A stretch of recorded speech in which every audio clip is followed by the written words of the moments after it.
Without commitment, you'll never start. But more importantly, without consistency, you'll never finish. It's not easy. If it was easy, there'd be no Kerry Washington. If it was easy, there'd be no Taraji Henson, P. Henson. If it were easy, there'd be no Octavia Spencer. But not only that, if it were easy, there'd be no Viola Davis. If it were easy, there'd be no Michael T. Williamson, no Stephen McKinley Henderson, no Russell Hornsby. If it were easy, there'd be no Denzel Washington. So, keep working, keep striving, never give up, fall down 7 times, get up 8. Ease is a greater threat to progress than hardship.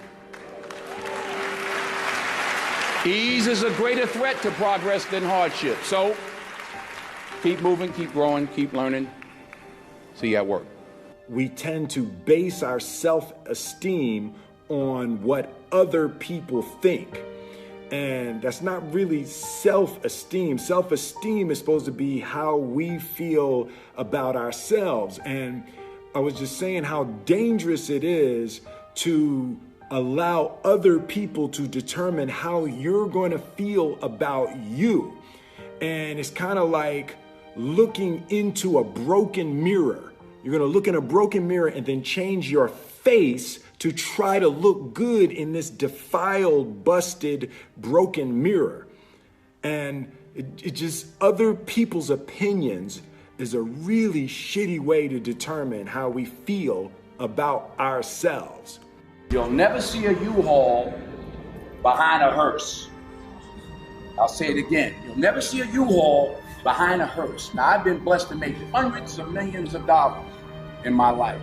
I can't take it with me, and neither can you. So it's not how much you have, it's what you do with what you have. And we all have different gifts. Some money, some love, some patience, some the ability to touch people, but we all have it. Use it, share it. That's what counts. Not what you're driving, not what you're flying in, not what kind of house you bought your mama. Dreams without goals are just dreams, and they ultimately fuel disappointment. Goals on the road to achievement cannot be achieved without discipline and consistency. I pray that you all put your shoes way under the bed that night so that you gotta get on your knees in the morning.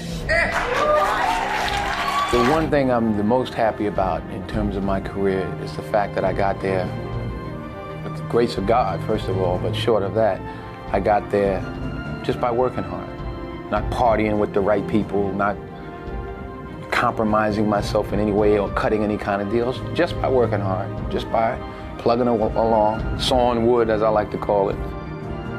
I'm a 20-year overnight sensation. I don't get life mixed up with making a living. I was there for all 4 of my children being born. When the first one was born, I recognized the difference between life and making a living. Their life, you know, our family is life. You know, acting is making a living. Well, what do you think the biggest difference between doing a play and doing, I mean, it's a cliched question, but I'd be interested to know your answer. I think a part of what Viola just said is that you get to dig deeper and you get another day. Right. And you get the energy. You do a movie and it's 200 people that are used to it and they don't care and everybody's doing their job and it comes in a theater somewhere and you're picking your nose at home somewhere, clipping your nails. There's no energy. Right. When I was on Broadway 5 years ago with Julius Caesar, I made a decision to sign autographs every night. I don't know what I did. Oh, yeah, it ain't happening this time, no. Only as I rub my knees, only because my knees are bad, it's hard for me to stand. But. And why did you decide to do that? Well, you know, I wanted to say thank you. It was my way of saying thank you. And the first night, it was like 5,000 people out there. I said, okay, wait a minute. Everybody who has playbills from our show. So, yeah, because it was like people were just wandering up the block. I was like, wait a minute. I forgot I'm on, 42nd Street, Times Square. I was like, wait a minute. But honestly, you were signing for weeks. The energy, and I was out there an hour and a half every night, every show. But the energy you got back, the stories, the 5 little old ladies who just drove in from Detroit. And I'm like, well, what y'all doing tonight? They said, we're getting back in the car, baby. We got to go back tonight. And, you know, a little 84-year-old lady was like, baby, if I was 3 years younger. Oh, true story. True story. Then we had, and I say this also, because I hope it happens with this play. We had some high schools come. We had one school from somewhere, I forgot where, and they were doing Julius Caesar. And some young kid was like, well, you know, my Brutus is a bit different. He's more the classic stoic. But it was great to engage and exchange with these young people. There was an energy. I got more from it than I gave to the people that I signed for. That's, you know, you don't get that. You know, the odd thing about success in film is the budgets get bigger, you make more money, but they become more formulaic. Yes. So you don't get the opportunity. So God willing, if I stay around long enough, this is what I'm going to be doing. You know, you're always affected by opinion, but the more opinions there are of you, of me, the less I look at them, because I just can't live my life based upon what other people think about me. So I can't concern myself too much with what other people think. You know, it's just not healthy. I don't think I could continue to do what I do if I was constantly worrying about what somebody thought about it. And anything you want good, you can have. So claim it. Work hard to get it. When you get it, reach back. Pull someone else up. Each one, teach one. Don't just aspire to make a living. Aspire to make a difference. You don't have to compromise yourself. You know, if there's something you don't feel good about, then don't do it. The most important choices I've made was to say no. And I've said no many a time to films that I just didn't, especially early on, I just didn't feel comfortable with. There was one script that was brought to me, I called it The They Couldn't Kill. Because they were like, he was accused of raping this white woman in the 40s, and they tried to hang him, but he didn't die. And they tried to electrocute him, and they were like, it's a comedy. I'm like, it ain't funny to me. So I actually called Sidney Poitier, who I was fortunate at that time to instill, to be able to call. And I said, you know, this movie, I'm sick. And they offered me $600,000 to play The They Couldn't Kill. That's what I called it. I wasn't there.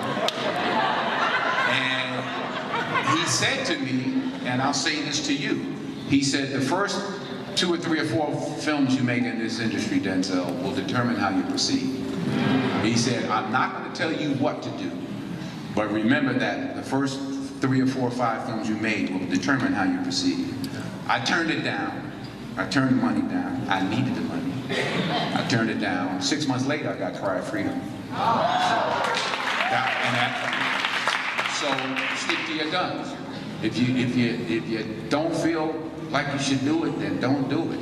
Because you don't want to be, you don't want to be a negative energy on the set. That's how I feel. So I'm like, I ain't doing this because I'm gonna slap somebody the second day. So I just, it's something. I think the most important decisions you can make as an actress, is saying no. Is saying no. You don't have to take your clothes off. If you don't want to, then don't do it. Number 1. Put God first. Put God first in everything you do. Everything that you think you see in me, everything that I've accomplished, everything that you think I have, and I have a few things, everything that I have is by the grace of God. Understand that. It's a gift. In everything you do, if you think you want to do what you think I've done, then do what I've done.